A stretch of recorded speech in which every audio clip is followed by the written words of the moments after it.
Dear family, it is Cora Maybell. I'm so very proud of my friend Dorothea Dix. Dorothea is a very influential lady, and I believe that she will be to all generations of the future. She has gone often, but it is for good causes. She is helping reform our nation. She is making prisons and schools better. She is also helping African Americans become educated. Prisons are being reorganized, mental hospitals are being built, schools for the deaf and blind are being structured. The temperance movement is happening. There are many alcoholics. People say they are battling demon rum. It is an exciting time, but also a frightening one.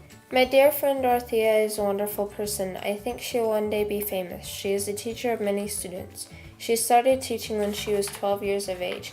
She is helping to have schools built everywhere for whites and African Americans. I remember one day she got a message about a man who was trying to teach Sunday school classes in the jails, but couldn't keep order among the inmates. The way the letter was written seemed like the man was frantic. She took off to Cambridge as fast as the wind. When she came back, she was almost in tears, telling us that there were people in jail for no crimes. They were just mentally ill. She started sobbing when she told us that they had been beaten, were in the dark, and freezing. There are some of her words sent to the legislators. I proceed, gentlemen, briefly to call your attention to the present state of insane persons confined within this Commonwealth, in cages, closets, stalls, and pens, chained naked, beaten with rods, and lashed into obedience. After that report, funds were raised to build a mental hospital. She was gone for a long time after that, inspecting jails and prisons and poorhouses in New York, Vermont, and Connecticut.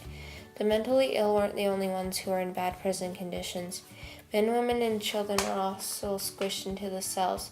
Some cells were cold, damp, and or dark. Most people in jail were debtors. She transformed the schools and prisons. She wasn't the only one at work, though. Thomas Jefferson was also striving for the people of America to be educated. He wasn't going to waste the freedom of education.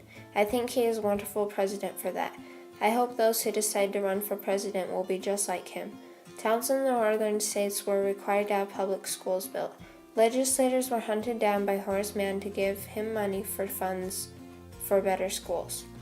Colleges were opened to train teachers and for further education of students who had the money or excelled greatly. I think it is a wonderful thing and will make our nation even greater. I hope one day to go to college. There are frightening things also. There are drunks in the streets at every hour of the day. It is no place for a lady. There are people supporting the temperance movement. It is a campaign against drinking. There is much controversy. Some states think all alcohol should be banned altogether. Some think that people should just drink less. Maine is voting to see if it will be banned. There are books written about the movement. One of the most popular books about the subject right now is by Timothy Shea Arthur. The book is titled 10 Nights in a Barroom. There are many rumors and tall tales about many places being damaged, even full villages being ruined by the demon rum. I wonder if this will be a problem in the future. This is all the time I have right now. I love you all dearly. I hope fervently that I will get to be in your company again soon.